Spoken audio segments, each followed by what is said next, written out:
오늘은 어린아이들을 용납하고 금하지 말라라는 제목으로 하나님의 말씀 전하도록 하겠습니다. 5월 5일은 무슨 날이죠? 예, 어린날입니다. 어제 또 바쁘셨던 부모님들 계셨을 텐데요. 아이가 크고 나니까 어린이날이 부담스럽지 않아서 좋은 것 같습니다. 그러나 이제 좀 지나면 또 우리 장로님들이나 또 안수 집사님들 또 권사님들 중에 연세가 되신 분들은 이제 손주 어린이날 또 챙겨주시느냐고 이제 바쁘실 겁니다. 이렇게 한 날을 어린이를 위한 날로 정한 이유는 어린이를 독립된 한 인격체로 보고 국가와 사회의 미래로 보기 때문이죠.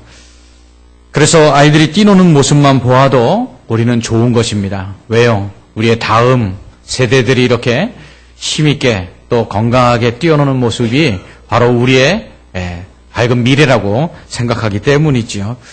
주일마다 오전 예배를 마치고 유치부실에 내려가면 부모님들이 유치부 이 작은 창으로 아이들이 어떻게 노나 이렇게 쳐다보는 모습을 보게 됩니다. 한결같이 자기 아이들이 열심히 뛰어노는 모습을 보면서 또 열심히 말씀을 듣고 또 행하는 모습을 보면서 얼굴에 미소를 머금은 것을 볼 수가 있습니다. 이처럼 자식이 우리에게는 참 기쁨이 됩니다. 그 이유가 뭐냐 하면 시편 127편 3절에서 보라 자식들은 여호와의 기업이요 태의 열매는 그의 상급이로다 라고 말씀하고 있기 때문이죠. 자식은 하나님 주신 유산입니다. 대대로 물려줘야 될 하나님의 귀하신 상이라는 것이죠. 이처럼 자식은 부모에게 하나님 주신 상이요 또 영원히 대를 이을 그러한 기업이기 때문에 자녀 잘 되는 것 이게 부모들에게 기쁨이 아닐 수가 없는 것입니다. 하지만 지금도 여전히 수많은 어린이들이 고통을 당하고 있습니다. 여전히 많은 아이들이 기아와 가난 그리고 질병에 시달리고 있습니다. 강요된 결혼. 며칠 전 기사에 보니까 15살 미만의 아이들이 결혼을 강요받아서 결혼을 하고 또 버림받는 그런 모습을 본 적이 있습니다. 그리고 또한 매춘과 같은 성매매 또 범죄로 아이들이 내몰리고 있는 경우들도 있습니다. 세계 기아 지수라는 것이 있는데요. 이는 세계 모든 지역과 국가를 단위로 기아를 포괄적으로 측정하고 또 추적, 관측하는 도구입니다. 세계 기아 지수는 4가지 지표를 통해서 이 나라의 기아 상태가 어떤가를 측정하는 것인데요. 첫 번째는 영양 결핍입니다. 두 번째로는 허약 아동입니다. 이는 5세 미만의 아동이 기준 체중 미달일 경우 허약 아동으로 분류되고요. 발육부진이고요. 그래서 팔, 다리 이렇게 두께를 재봐서 그 기준 미달이면 발육부진이 되고요. 키 이런 것이죠. 또 영유아 사망률을 통해서 기아 지수를 측정합니다. 기아 지수는 높으면 높을수록 안 좋은 거거든요. 근데 보니까 우리나라는 아예 측정을 안 하더라고요. 우리나라는 측정할 필요가 없다 그래서 아예 통계가 안 나옵니다. 그런데 50점 미만, 그러니까 50점 이상 되는 기아지수가 50점 이상 되는 나라들이 참 많이 있었습니다. 2017년 자료를 보니까 말라위, 네팔, 앙골라, 르완다, 시에라리온, 수단, 에티오피아, 인도, 차드, 잠비아, 아프가니스탄, 콩고, 니게르, 파키스탄, 과테말라, 예멘, 티모르 이러한 나라들 외에도 많은 나라들이 기아로 어린 아이들이 죽어가고 또 고통당하고 있습니다. 그런데 이런 나라들은 가난하기만 한 것이 아니라 내전과 독재가 또한 계속되고 있습니다. 이런 곳에서는 어린아이들이 먹을 것이 없어 굶주릴 뿐만 아니라 인권이 보장되지 못해서 어린아이들의 노동력이 착취되기도 하고 그리고 또 여자아이들 같은 경우는 성매매에 이용되기도 하며 더 나아가서 심각한 경우에는 장기 매매에도 이용되고 있다고 합니다. 이처럼 어린아이들의 인권이 무시되고 굶주림과 질병에 방치되고 어른들의 착취의 대상이 되는 사회는 결코 행복할 수 없습니다. 어린아이들의 인권이 이처럼 무시되고 짓밟히는데 다른 사회적인 약자들의 인권이나 그 다음에 그들의 권익이 보호되고 보장될 수 없기 때문이죠. 결국 어린아이들을 용납하지 않는 사회는 어린아이들을 무시하고 축복하지 않는 사회는 그 사회의 약한 사람들에 대해서도 어떠한 그들의 권리나 그들에 대한 보호가 이루어지지 않고 무시당하고 고통당하는 사회라고 할 수 있습니다. 이러한 사회는 사회 정의를 볼 수가 없죠. 찾아볼 수가 없습니다. 그 어디에도 약자에 대한 정의가 없기 때문입니다. 오직 가진 자들과 힘 있는 자들만이 약한 자들을 착취하고 또 자신들의 기득권과 또 자신들의 권익을 위해서 불합리하게 돈과 권력을 행사하는 불의한 사회이기 때문입니다. 그런 의미에서 어린아이들의 인권이 보호되고 보장되는 정도가 꼭 그 나라가 얼마나 약한 자들을 보호하고 또한 존중하고 있는지를 알 수 있는 척도입니다. 그런 면에서 우리나라는 굉장히 좋은 나라라고 할 수 있습니다. 사회적인 약자들의 인권이 보호되고 존중되는 이유는 어린아이들의 인권도 보호되고 있기 때문이죠. 이러한 나라는 더욱더 행복한 사회로 발전할 수 있습니다. 이것은 오늘 예수님께서 어린아이들을 용납하고 주님께 오는 것을 금하지 말라는 말씀과 일맥상통합니다. 결국 하나님의 나라는 사랑인데요. 그 사랑은 어떤 사랑이냐 하면 약한 사람들을 사랑하는 것입니다. 힘없는 사람들을 사랑하는 것입니다. 사랑할 만한 가치가 없다고 생각되는 사람들을 사랑하는 것입니다. 이것이 바로 예수님이 오늘 어린아이들을 용납하고 그리고 내게 오는 것을 금하지 말라는 말씀 속에 내포되어 있는 큰 의미라고 할 수 있습니다. 말씀드린 것처럼 우리나라는 점점 어린아이들과 청소년들의 인권이 보호되고 또 보장되고 있습니다. 이는 굉장히 고무적인 일이라 할 수 있죠. 하지만 그러나 좀 염려되는 부분들도 있습니다. 그것은 뭐냐면 어린아이들과 청소년들의 인권을 보호하기 위해서 만들어지는 어떠한 법과 조례들이 원칙을 망각한 채 만들어지고 있고 또 시행되고 있기 때문이라는 것입니다. 그것은 무엇이냐 하면 바로 질서와 존중이 배제되어 있다는 것입니다. 어린아이들의 인권을 보장하고 보호한다는 명목하에 어른들에게 순종하지 아니하고 그저 어린아이들이 자신들의 이익만을 주장할 수 있는 그러한 세상이 되어가고 있다는 것이죠. 질서에 순응하지 않습니다. 자기보다 위에 있는 권위에 복종하지 않으면서 자신들의 권위만을 자신들의 이권만을 챙기는 그러한 모습을 볼 수가 있는 것이죠. 일례로 청소년 보호법이 선생님들에게 순종하지 않는 학생들을 만들어내고 있다는 것이죠. 우리에게 어린아이들의 인권을 존중하고 그들을 용납한다면 당연히 그 어린아이들도 어른들을 용납하고 그 어른들의 말씀에 순종하며 질서와 존중을 배워야 되는데 그러한 것이 없다라는 것입니다. 그러다 보니까 이러한 어린아이들과 청소년들을 보호하기 위해 만든 어떠한 인권법과 그리고 조례들이 어른들을 무시해도 되는 것처럼 그리고 어른들을 존중하지 아니하고 오히려 어른들과 반목하고 대립하도록 만드는 그러한 일들이 생겨나고 있다는 것이죠. 오늘 말씀은 어린아이들을 용납하며 어른들과 함께 더불어 사는 세상을 만들라고 주신 말씀이지 어린아이들의 그 권위와 또 그들의 이익만을 먼저 생각하라고 주신 말씀이 아니라는 것입니다. 이처럼 이 어린아이들의 권위와 그리고 그들의 인권이 보장되면서 이처럼 세대 간의 어떠한 단절이 아주 극명하게 사회 문제로 나타나고 있다는 것입니다. 예전에는 어른들이 하는 말씀에 아이들이 참 무서워하고 그리고 순종함으로써 질서라는 게 있었는데 요즘 그렇지 않죠. 요즘 40대, 50대 남자들이 모이면 하는 말 중에 이것입니다. 지나가는데 중학생처럼 보이는 애가 담뱃불 좀 빌려달라고 그러는데 무서워서 줬다고. 예. 고등학생들이 모여서 담배 피고 있는데 뭐라고 한마디 하면 걔네들이 핸드폰 들고 찍을까 봐 겁나서 그냥 아무 말 못하고 그냥 왔다라는 이야기들을 합니다. 무엇입니까? 어린아이들을 용납하고 그리고 그들의 어떠한 인권을 보호하는 것은 바로 더불어 사는 세상 속에서 그 약한 사람들이 고통받지 아니하고 약한 사람들의 이익이 배제되지 않도록 하기 위한 것이지 세대 간의 단절과 분리 그리고 대립하도록 만든 것은 아니라는 것입니다. 그런데 오늘날 세상이 점점 그렇게 되어가고 있다는 것이죠.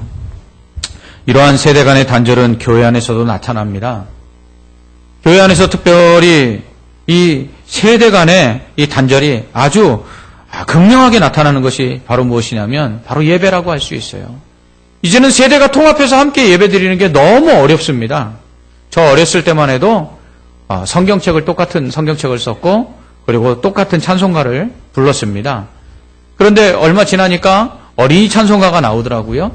그러니까 어른과 어린 아이들이 부르는 찬송가가 달라지더라고요. 그러다 보니까 어떻게 되느냐? 이제는 예배 스타일도 점점 달라지게 돼서 유치부에서 예배드리는 애가 초등부 와갖고 예배드릴 때 적응을 못해요. 초등부 예배를 드리는 애들이 중고등부 예배에 적응을 못해요. 중고등부 예배를 드리는 애들이 청년부에 와서 적응을 못하고요. 청년들이 장년부 예배에 적응을 못합니다. 그런 면에서 저는 열린 예배니 찬양 예배니 하는 것에 대해서 굉장히 신중하게 생각하는 사람 중에 하나인데요. 같이 우리 오후 예배 때 찬양을 부르며 찬양 예배 드리잖아요. 그러면 날마다 들려오는 소리가 있어요. 그것은 나이 드신 분들은 그렇게 얘기해요. 모르는 찬양만 애들이 부른다고. 그런데 젊은 세대한테 물어봤어요. 그랬더니 이렇게 얘기하더라고요. 목사님, 우린 찬송가도 잘 몰라요. 세대 간에 완전히 어떤 신앙적인 단절을 가져오게 되었다는 것이에요. 그런 속에서 부모들은 더더욱 자녀들을 신앙 안에서 부모 세대와 다르게 키워갑니다. 예전에는 신방 같은 걸 가면 부모님들이 자녀들 다 불러 모아서 같이 예배드렸는데 요즘 부모님들 어떻게 하시는지 아십니까? 자녀들은 방에다 내뭅니다. 그리고 부모님들만 예배를 드려요. 저희 어렸을 때는 목사님 오시면 인사시키고 그리고 성경책 가져와서 함께 앉아갖고 예배 드렸는데 지금은 안 그래요. 어떤 심각한 가정은요. 목사와도 인사도 안 시켜요. 그러면서 이렇게 핑계를 대죠. 요즘 우리 애가 사춘기라서 우리 애가 숫기가 없어서 여러분 기본적인 예의도 가르치지 아니하는데 그 집에서 어떻게 신앙교육을 가르칠 수 있다라고 기대를 할 수가 있어요. 그런 집에 가서 예배를 드리고 오면 참 마음이 무겁습니다. 여러분 우리 자녀들 학교 보낼 때 학교 가기 싫다고 그러면 안 보냅니까? 억지로라도 학교 보내지 않습니까? 요즘 억지로 안 보내더라고요. 학교 가기 싫다고 그러면 대안학교 보내요. 근데 이 대안학교가 여러분 대안학교가 아니잖아요. 이렇게 점점 이 세대 간의 단절이 아주 극명하게 나타나면서 문제는 뭐냐면 신앙의 대물림들도 이루어지지 않는다라는 것입니다. 부모들은 어느덧 부모 세대만의 신앙만이 중요한 줄 알고 자기 신앙은 지킬 줄 아는데 아이들의 신앙이 얼마나 중요한지는 신경을 안 쓰는 것 같아요. 우리 자녀들의 신앙, 학교 생활보다 더 중요한 거 아닙니까? 이것에 대해서 우리가 관심을 갖고 그리고 우리의 자녀들 점검해 주어야만 합니다. 저는 목사지만 저희 아이에게 종종 물어봅니다. 너 예수를 믿니? 너 기도는 하니? 요즘 들어 하나님께 얼마나 더 가까이 나아가니? 성경은 얼마나 많이 읽고 있니? 종종 제가 점검을 합니다. 여러분 신앙생활을 하면서 우리는 이렇게 생각합니다. 언젠간 믿겠지. 신앙은 강요가 아니잖아. 스스로 자발적으로 믿어야지 라고 생각을 합니다. 근데 그렇지 않습니다. 오늘 말씀은요. 우리의 자녀들을 어떻게 믿음 안에서 양육해야 될 것인가. 우리에게 중요한 교훈을 주고 있습니다. 오늘 본문을 보면 사람들이 자기 아이들에게 예수님께서 안수해 주시고 또 기도해 주시기를 바라면서 어린아이들을 데려옵니다. 그러자 제자들이 그런 부모들을 꾸짖고 혼냅니다. 가뜩이나 많은 사역으로 인해서 피곤하신 예수님, 또 그 예수님 피곤하게 만들지 말라라는 그런 의도였겠지요. 그런 모습을 본 예수님은 오히려 제자들을 꾸짖습니다. 그러면서 어린아이들을 용납하고 내게 오는 것을 금하지 말라. 천국이 이런 사람의 것이니라 라고 말씀합니다. 그러면서 아이들을 안아주시고 그리고 그 머리에 안수하시며 기도해 주시고 축복해 주시죠. 결혼하기를 권면한 후에 부모님들이 데려온 어린아이들을 안수해 주시고 축복하신 예수님의 모습은 결혼한 사람들에게 태어난 그 자녀들, 결혼해서 부부가 된 사람들에게 하나님 주신 그 자녀들을 어떻게 양육해야 되는가, 그것에 대해서 우리에게 교훈을 주고 있는 것입니다. 먼저 어린아이들을 주님께 나올 수 있도록 용납하라고 예수님 말씀합니다. 그것을 금해서는 안 된다는 것이죠. 당시 어린아이들은요, 사람의 숫자에 들어가지를 못했습니다. 사람 수를 셀 때 어린아이들은요, 그 숫자에서 뺐어요. 우리가 잘 아는 대로 오병이어의 기적과 그리고 칠병이어의 기적을 보면 계수된 사람의 숫자가 누굽니까? 네, 장정들. 어린아이를 빼고, 남자라고 다 센 게 아니라 어린아이를 빼고 남자, 어른들만 계수를 합니다. 이처럼 사람으로 인정받지 못했던 어린아이들을 예수님 용납해 주십니다. 어린아이들을 주님께 나오는 것, 이거 용납하시고 금하지 않으십니다. 오히려 축복해 주십니다. 어린아이들도 엄연한 인격체요, 사람이기 때문이죠. 소파 방정환 선생님께서 어린이라는 단어를 사용하시며 어린이 헌장을 만들어서 어린이를 그 하나의 인격체로 보고 그 인권을 주장했습니다. 그런데 예수님은 이미 2000년 전에 이미 그 일을 하셨어요. 이렇게 우리의 자녀를 용납하고 받아들일 때 그들은 어른들의 이야기에 귀를 기울이게 됩니다. 그 아이들을 우리가 하나의 인격체로 받아들이고 그리고 그들의 그 인격을 인정해 줄 때 그들은 어른들이 하는 그 복음, 그 신앙의 이야기를 듣기 시작합니다. 관계가 제일 중요합니다. 자녀들의 관계는 어떻습니까? 복음을 전하는 관계는 둘째치고 신앙을 물려주는 관계는 둘째치고 자녀들과의 인격적인 관계도 형성되지 못해서 자녀들에게 어떤 영향력을 끼치지 못하는 부모들을 볼 수가 있습니다. 우리의 자녀들에게 우리는 인격적인 관계 속에서 영향력을 끼칠 수 있는 부모가 되어야 되죠. 그래야만 그 다음으로 넘어갈 수 있는 것입니다. 그것은 바로 어린아이들에게 천국이 그들의 것임을 가르쳐줘야 한다는 것입니다. 예수님은 어린아이들에게 천국이 그들의 것이다 라고 말씀하십니다. 이것이 어린아이들을 용납하고 금하지 말아야 될 이유인 것입니다. 우리가 어린아이들을 용납하고 인격적인 관계를 맺고 그들이 부모들의 말, 어른들의 말에 귀를 기울일 수 있을 때 전하는 복음이 그들의 심령 속에 들어가 그들이 예수를 믿고 구원을 받을 수 있기 때문이죠. 예수님은 천국은 어린아이들의 것이라고 말합니다. 이것은 천국이 어린아이들의 소유라는 것이죠. 천국은 바로 이 어린아이들이 천국에 들어가서 그 나라의 소유자가 되어서 하나님의 아들로서 예수 그리스도와 함께 왕노릇할 것이다 라는 것을 가르쳐주고 있는 것입니다. 그러므로 어린아이들에게 복음을 전해야 합니다. 어른들이 교회에 나올 때 그저 부수적으로 따라 나오는 그러한 사람들이 아니라는 것을 우리는 알아야 합니다. 어린이들 스스로 믿음을 가질 수 있습니다. 그렇기 때문에 어려서부터 신앙교육을 바로 시켜야 합니다.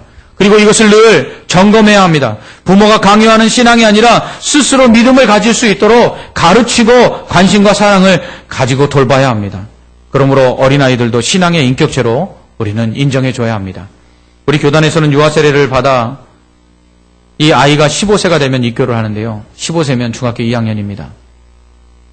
중학교 2학년만 되면 부모의 신앙이 아닌 자신의 신앙으로 스스로 얼마든지 예수님을 믿고 신앙생활을 할 수 있다고 우리 교단이 인정하는 거거든요.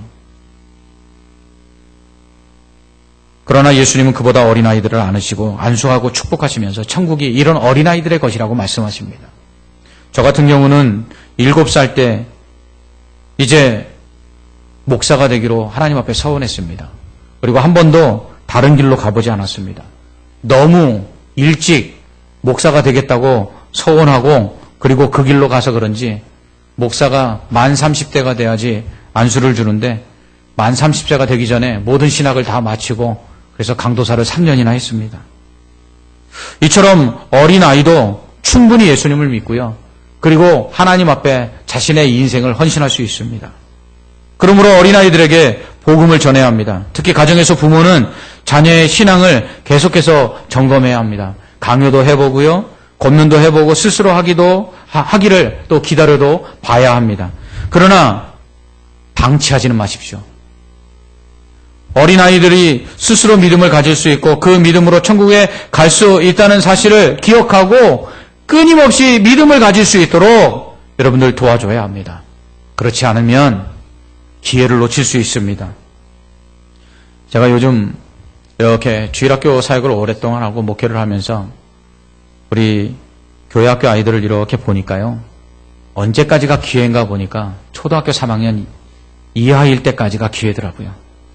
초등학교 3학년만 넘어서면 부모 말 듣지 않습니다. 제가 교회학교 사역을 이렇게 하는데 중고등부를 가르친 기억이 있습니다. 중고등부를 가르쳤는데 그때는 재직들 자녀들이 많이 나왔죠. 장로님, 안수집사님, 권사님들 자녀가 이 중고등부에 많이 있었습니다. 고3 아이들, 고3 되면 교회들 잘 안 나오잖아요. 찾아도 가고 전화도 하고 그래서 그들을 만나봤어요. 그러니까 그들이 그렇게 얘기합니다. 전도사님, 너무 강요하지 마세요. 우리 엄마도 고3 때는 공부하라고 얘기하셨어요. 그리고요, 지금까지는 우리 엄마 때문에 아빠 때문에 뭐 용돈 주시니까 제가 교회 나갔어요. 저요? 대학만 들어가면 이제 자유를 외칠 겁니다. 저 대학 들어가면 교회 안 나올 거예요. 재직들의 자녀가 교육자를 보고 당당히 말하는 것입니다. 여러분들 한번 생각해 보십시오. 여러분들의 자녀가 만약 지금 이 자리에 있지 아니하고 신앙을 떠나서 신앙생활을 하고 있지 않는 그런 자녀들을 한번 보십시오. 그 자녀들이 어느 때부터 신앙생활하지 않기 시작했는가. 믿음에서 한번 떠나면 다시 회복하기가 참 힘듭니다. 여러분 경험해 보시지 않습니까? 한 주 교회 안 나오면 2주 안 나오기가 쉽고 그러다 보면 한 달 안 나오게 되고 그러다 보면 6개월, 1년 신앙생활 떠나게 되지 않습니까? 근데 우리의 자녀들 고3 때 우선순위를 뭐로 줍니까? 대학 입시 그리고 또 대학에 두지요. 그래서 학원과 학교, 시험 이런 것에 예배, 수련에 참석하지 않아도 된다고 가르칩니다. 그러니까 그런 아이들이 대학에 들어가면 당연히 시험 기간 되면 교회 안 나오죠. 뭐 아르바이트해서 돈 벌어서 해외 여행은 가도 교회는 안 나옵니다. 왜 그럴까요? 부모들이 얘기했잖아요. 대학이라는 세상의 우선순위가 있을 땐 교회 안 가도 된다고 가르쳤잖아요. 세상이 먼저라고 그 아이들을 가르쳤더니 그 아이들이 배운 게 그거잖아요. 하나님 앞에 예배하는 것보다 세상이 먼저라고. 취업을 하면 직장이 먼저고. 그런데 어느 때부터 그래요? 초등학교 4학년 넘어서부터 부모의 신앙은 더 이상 자녀들에게 전달이 되지 않습니다. 여러분 요즘 사춘기가 언제부터 시작되는 줄 아십니까? 초등학교 2학년이면 벌써 사춘기를 시작한답니다. 제가 1부 때 이 이야기를 하니까 중학교 아이가 고개를 끄덕이더라고요.